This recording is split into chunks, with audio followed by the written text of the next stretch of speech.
24/7 teachers training. Our lesson by lesson tutorial for homogeneous teaching. We are an EdTech textbook publisher.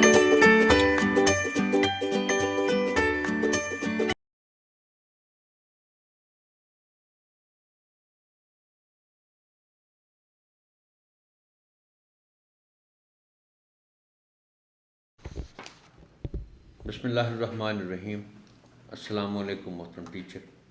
سنومین publishers کی جانب سے خوش آمدید. یہ سیشن تیسری جماعت کی اسلامیات کے باب دوم کے حصہ بے پر مشتمل ہے، جس کا عنوان ہے قبلہ و مسجد. آئیے سب سے پہلے جانتے ہیں سبق کے حاصلات تعلم کے بارے میں. اس سبق کی تکمیل کے بعد طلبہ اس قابل ہو جائیں گے کہ قبلہ کا تعارف میں قبلہ اول اور اس کی اہمیت جان سکیں، قبلہ کے ادب و احترام کو اپنی زندگی میں شامل کر سکیں، مسجد کا تعارف اور اہمیت جان سکیں، مسجد کے ادب و احترام کو اپنی عملی زندگی میں شامل کر سکیں. سرگرمی. سبق کا باقاعدہ آغاز کرنے سے پہلے سوالات کے ذریعے مضمون کی تمہید اٹھائیں. مثلاً، کیا آپ جانتے ہیں کہ قبلہ کیا ہے؟ قبلہ کیوں اہم ہے؟ طلباء کو خانہ کعبہ کی تصویر دکھائیں، انہیں کتاب کی مدد سے قبلہ کا تعارف دیں، انہیں بتائیں کہ خانہ کعبہ مسلمانوں کا قبلہ ہے. قبلہ کے معنی ہے اللہ تعالیٰ کا گھر. ان سے پوچھیں کہ کیا کبھی انہوں نے غور کیا ہے کہ ان کے گھر میں ان کے بڑے ایک مخصوص رخ میں جائے نماز بچھا کر نماز ادا کرتے ہیں. یہ رخ کسی دوسری جگہ پر مختلف ہوتا ہے کیونکہ دنیا بھر کے مسلمان خانہ کعبہ کی طرف رخ کر کے نماز ادا کرتے ہیں. خانہ کعبہ سعودی عرب کے شہر مکہ مکرمہ میں واقع ہے. سرگرمی.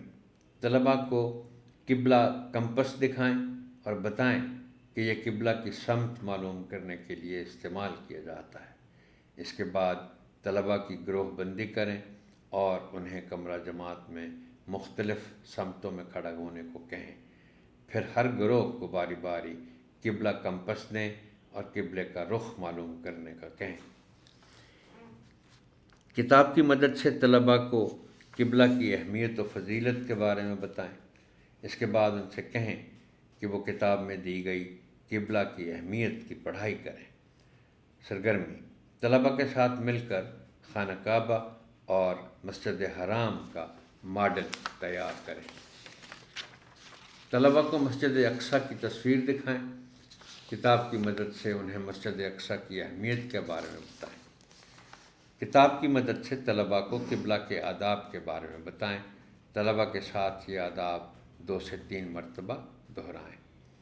طلباء سے پوچھیں کہ کیا وہ کبھی مسجد گئے ہیں، ان کے خیال میں مسجد کا مقصد کیا ہے. پھر انہیں بتائیں کہ مسجد کو اللہ تعالیٰ کا گھر کہا جاتا ہے.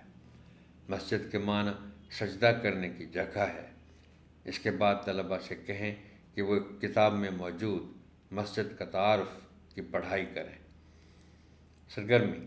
طلباء سے کہیں کہ دنیا کی کوئی سی 5 بڑی مساجد کی تصاویر جمع کریں اور ان کو اپنی کاپی میں چسپاں کریں، ساتھ میں ان کے نام بھی درج کریں. طلباء کو کتاب کی مدد سے دین اسلام میں مسجد کی اہمیت بتائیں. انہیں مزید بتائیں کہ حضرت محمد رسول اللہ خاتم النبیین صلی اللہ علیہ وآلہ آلہ وصحبہ وسلم نے جب مکہ سے مدینہ ہجرت فرمائی تو آپ رسول اللہ خاتم النبیین صلی اللہ علیہ وآلہ آلہ وصحبہ وسلم نے راستے میں قبا کے مقام پر آرام فرمایا اور یہاں پر مسجد قبا تعمیر کی. اس کے بعد آپ رسول اللہ خاتم النبیین صلی اللہ علیہ وآلہ آلہ وصحبہ وسلم مدینہ منورہ پہنچے تو وہاں آپ رسول اللہ خاتم النبیین صلی اللہ علیہ وآلہ آلہ وصحبہ وسلم نے سب سے پہلے مسجد نبوی صلی اللہ علیہ وآلہ وسلم تعمیر کی. طلباء کو ان دونوں مساجد کی تصاویر بھی دکھائیں. اس کے بعد طلباء سے کتاب میں دی گئی مسجد کی اہمیت کے نکات کی پڑھائی کروائیں. طلبہ سے پوچھیں کہ جب وہ مسجد جاتے ہیں تو کن باتوں کا خیال رکھتے ہیں۔ مسجد اللہ تعالیٰ کا گھر ہے، ہمیں یہ بات یاد رکھنی چاہیے۔ اس کا احترام ہم سب پر فرض ہے۔